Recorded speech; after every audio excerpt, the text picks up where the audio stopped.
Well, All hello right. everyone. You ready for me to start? Yeah, go ahead and introduce yourself and talk a little bit about what Orange Audubon does. Okay. Well, I am so happy to be joining Marian Audubon. I'm Kathy Rigling, and I am the education coordinator for Orange Audubon Society. I've been with Orange Audubon Society since 2015 as a volunteer. I was on the board, and this position opened up a couple years ago, and that's what I've been doing. So I'm happy to be here talking about welcoming birds to your home. I'm just going to share some things that I've come across, and I'm sure at the end, if you have any other things you want to put in the chat, that'd be great because we all can learn from each other. So here is painted bunting that that in here in Orange County, we a lot of us get them in our yards. I don't know about in Alachua, I'm sorry, in Marion, but they sure do like Biden's alba that you see there. They love the bird feeders and the bird baths, so I put him as my cover shot here. So I know I'm preaching to the choir here, but I include this because sometimes, to other people, this gives you things to talk to them about, like if you're encouraging neighbors, family, friends to like improve their habitat or go outside and go birding, here's some things you can share with them.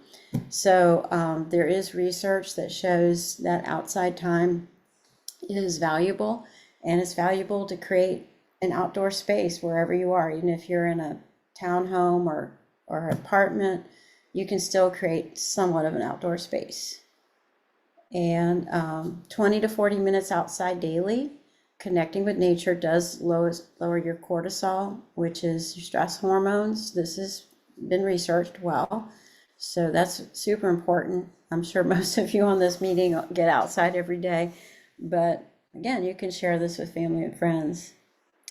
And yeah, the summer tanager at my bird bath, and see, he just came back yesterday. And people who live with more birds are less likely to suffer from depression, anxiety, and stress. Because when you're watching out your window or you go out in your backyard or your neighborhood and you can enjoy the bird song and just see all the different, your local birds, it makes you happier. Let me go back here. And numerous studies show connecting with nature lowers your heart rate, decreases adrenaline, reduces negative thoughts, and increases your concentration. So, if you are someone that works from home or you have a high stress job, just getting outside for a little bit can help you kind of refocus and go in and finish whatever you need to do. And I'm sure all of you are aware, birds are in trouble, and 2.9 billion birds have just have been lost from our planet in the last 50 years. So there's a lot of things we can do, and creating this outdoor space could definitely be one of them. So how do you successfully bring birds to your backyard? And again, you might live like in a small space, but you can still do some things. And even if it's not so much birds, you can help bring pollinators in. So of course, birds need food and protection and water. And if you can provide all three of those, then you're helping birds in your little corner of the world. So with food, bird feeders are okay, but it's better to have bird feeders and native plants. And being in Marion County, you might be in a bare area, so you might not be able to do feeders, but it's okay to have native plants. And so we'll talk a little bit about that. So why focus on native plants? Well, first of all, if you have a native plant for your area, you won't need pesticides because it's in balance with whatever native insects are present.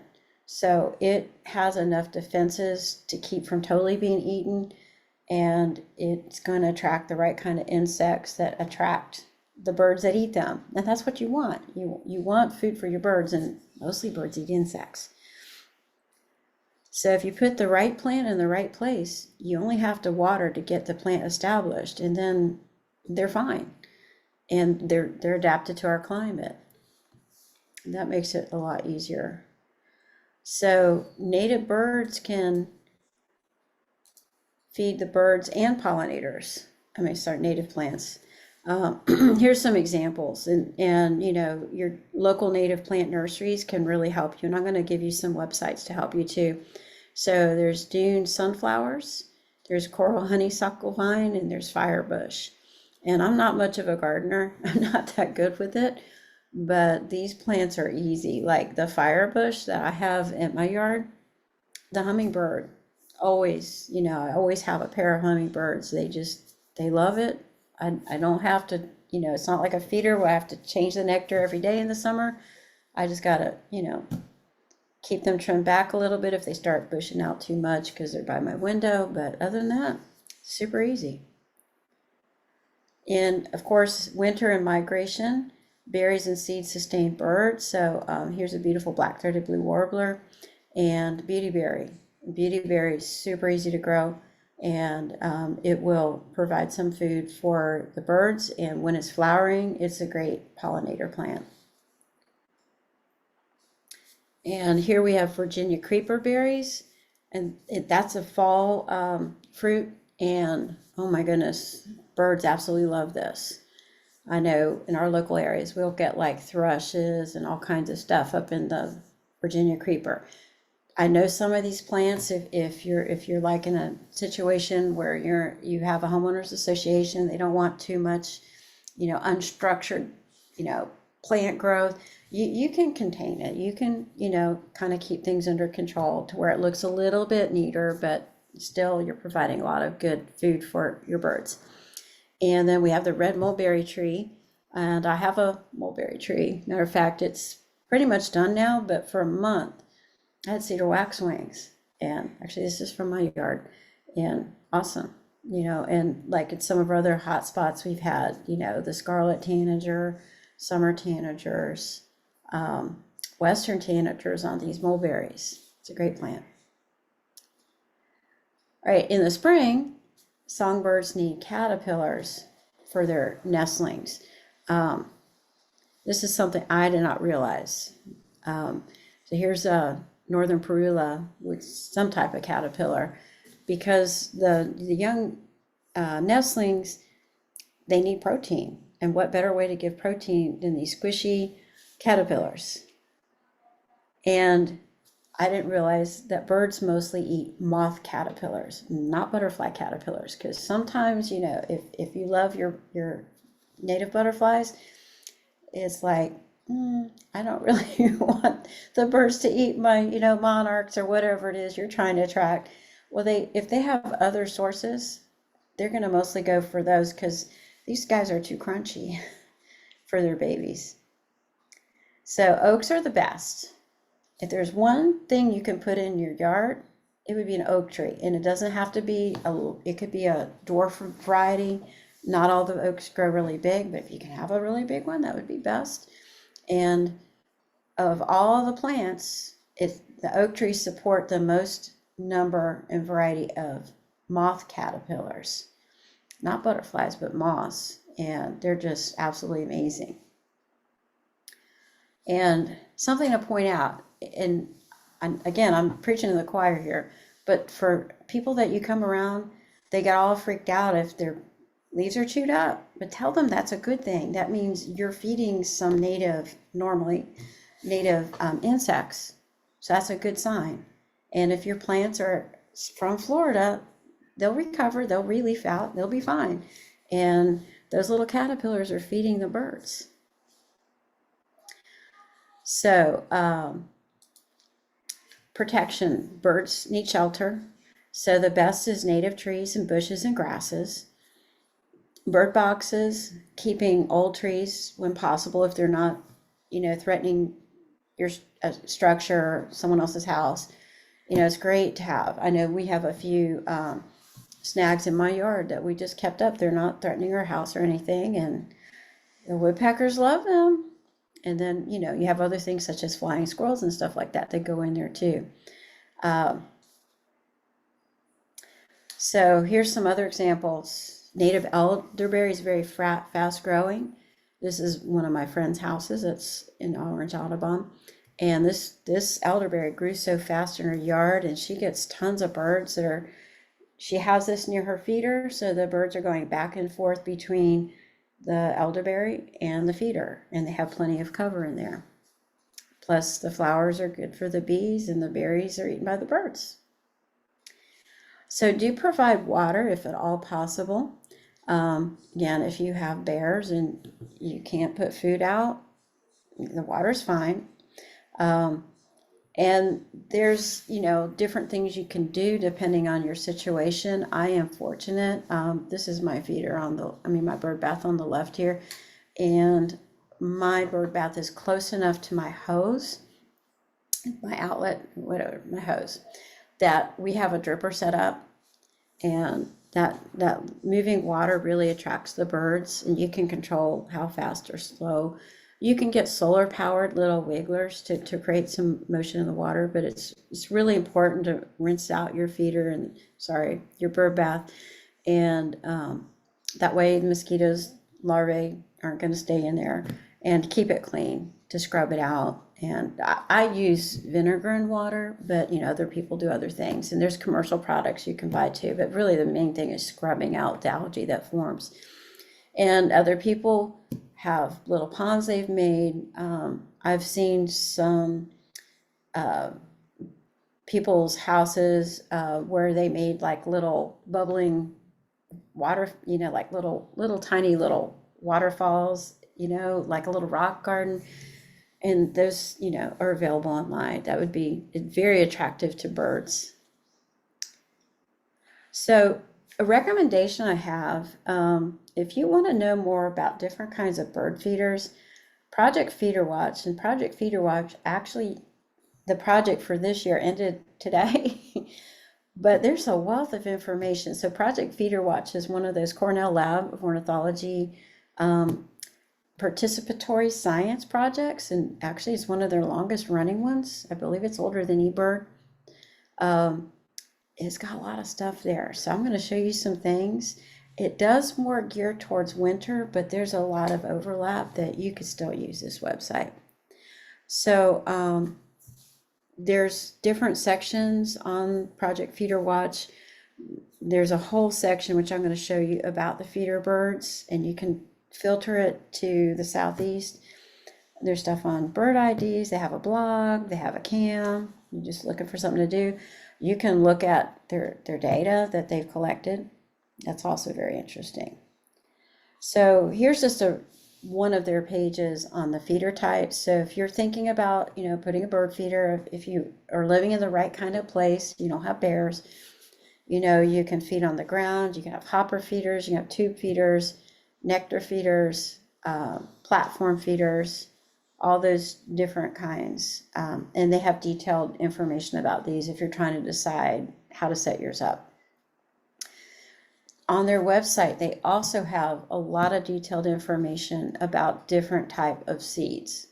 Though I will tell you from just my experience, the most liked seed by our normal songbirds are the black oil sunflower seeds.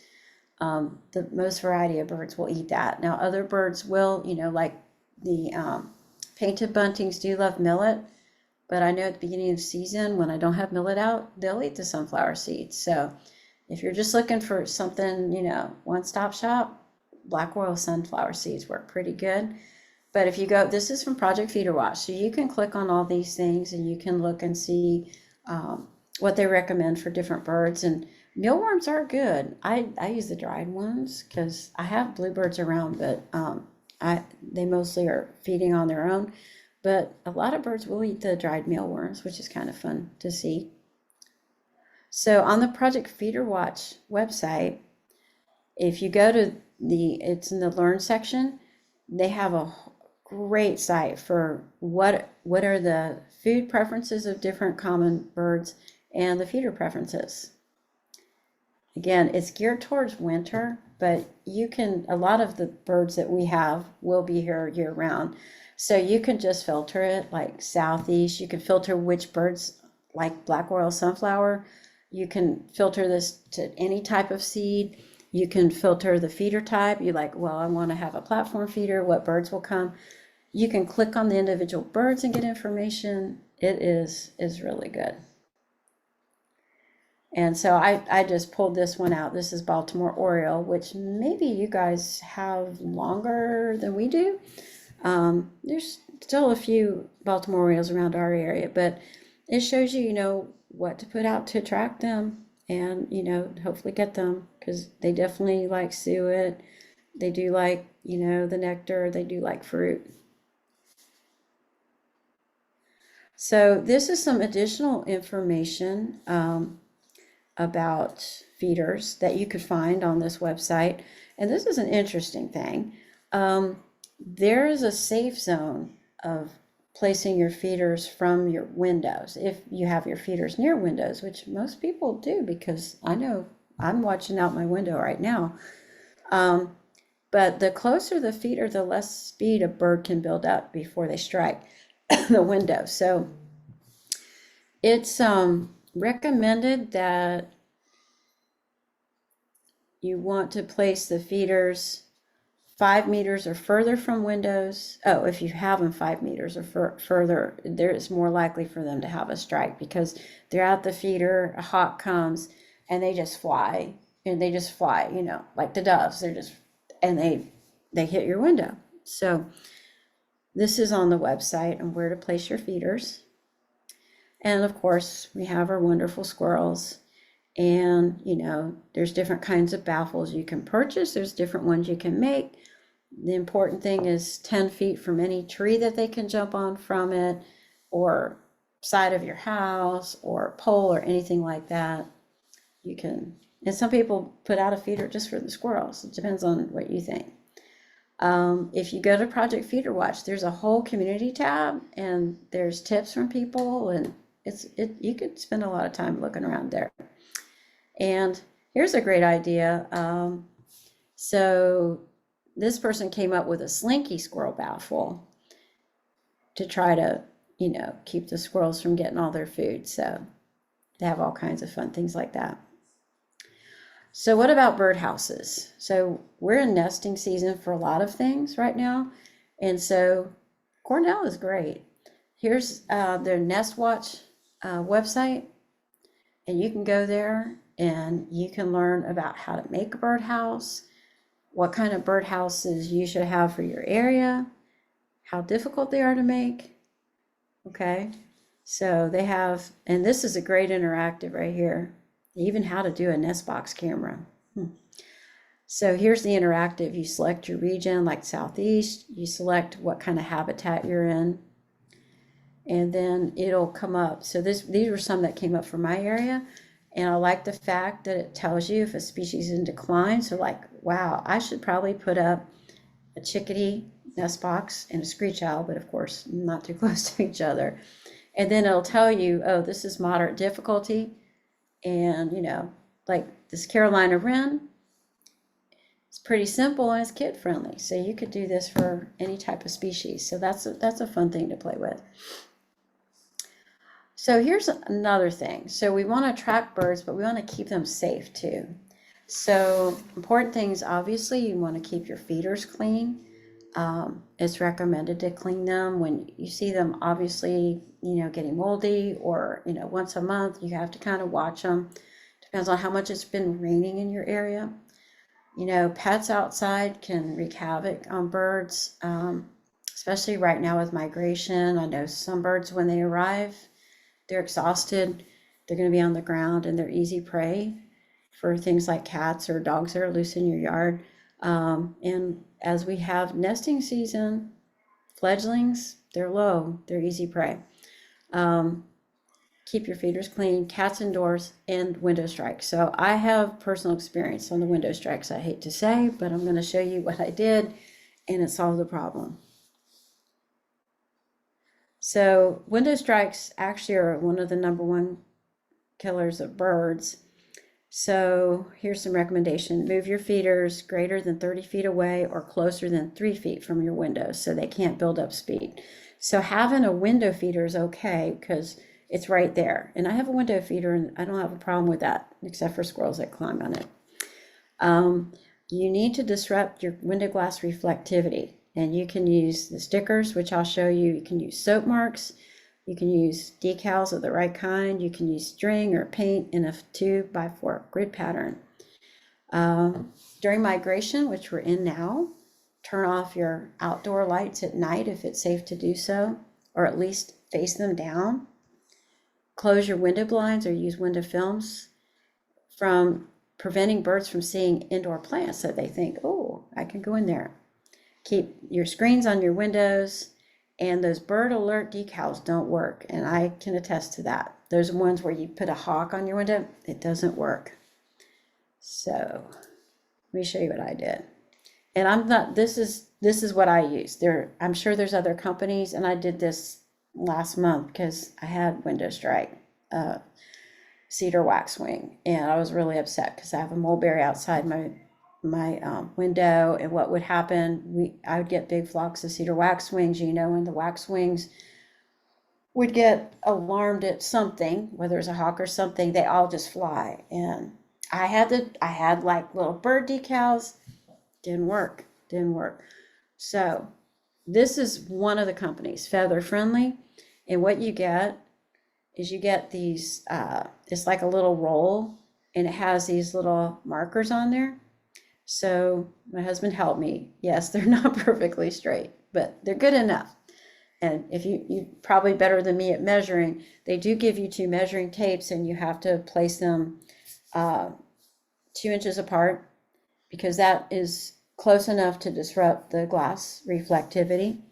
And they give you all this, and they give you this little thing so that when you roll this tape out, and then you go over it with this to get the bubbles out, and then you peel this off, and you're left with this grid pattern. And yeah, there's my dog. He was watching me. He's a big puppy. And my husband was like, oh, this is gonna look really bad, but you know what? This is what it looks like looking out. Yeah, my garden's kind of crazy right now, but it doesn't, you can see through it, and it is fine. And I only put it on the windows that are facing my feeders. I don't have problems with window strikes in other areas. So you just have to put it where you're having an issue or where you could have an issue. And no more window strikes, I'm happy to say. So once you create a space for nature, you never know it will show up. This was a few years ago. My bird feeder got rose-breasted grosbeak. I was shocked. And of course, the cedar waxwings come to the mulberries. Sometimes you have to make adjustments. This was my yard. I was like, uh-oh. Red-shouldered hawk decided, I want to see what's going around. Now, of course, they mostly eat reptiles, but they'll eat baby birds or small birds. So this happens, you just take your feeders down, and eventually the hawk will decide to go hunting somewhere else, and then it's okay. And hawks got to eat too. So here's some more information about native plants.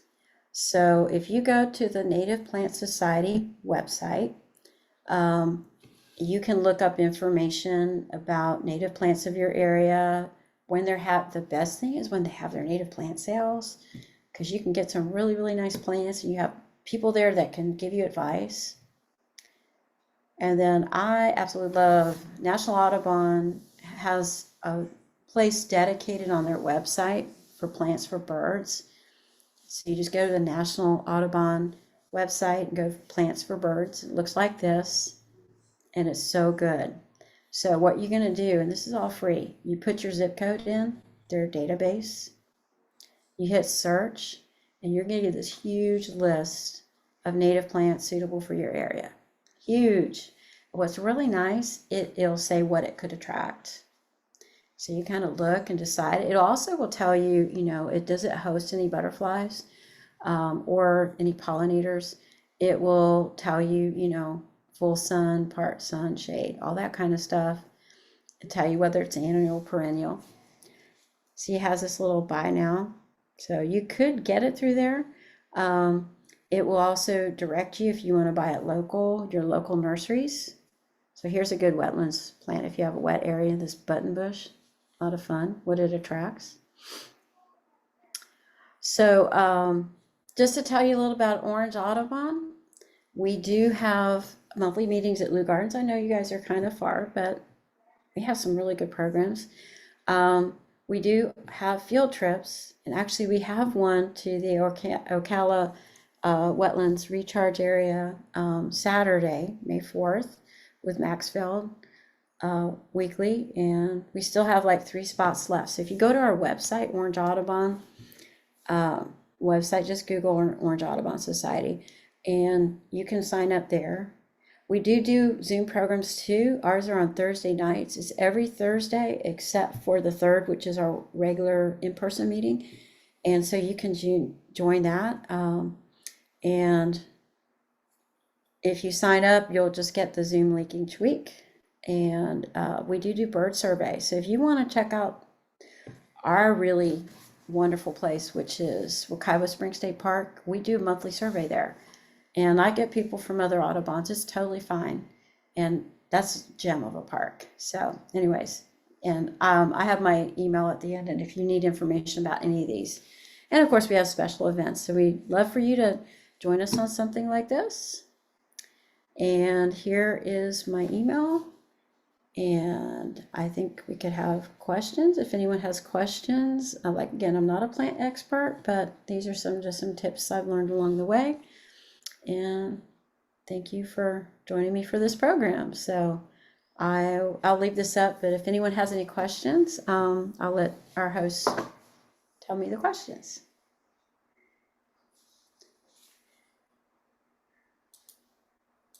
Anybody have any questions? Yeah, if you have any questions, you can go ahead and type those in the chat.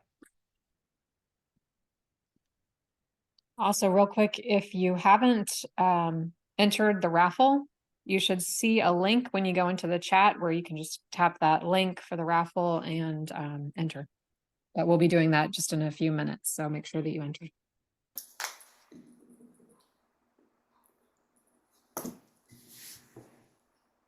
And I guess, could we stop the recording now? I think that would be a good place to stop it. Okay. And we do have a festival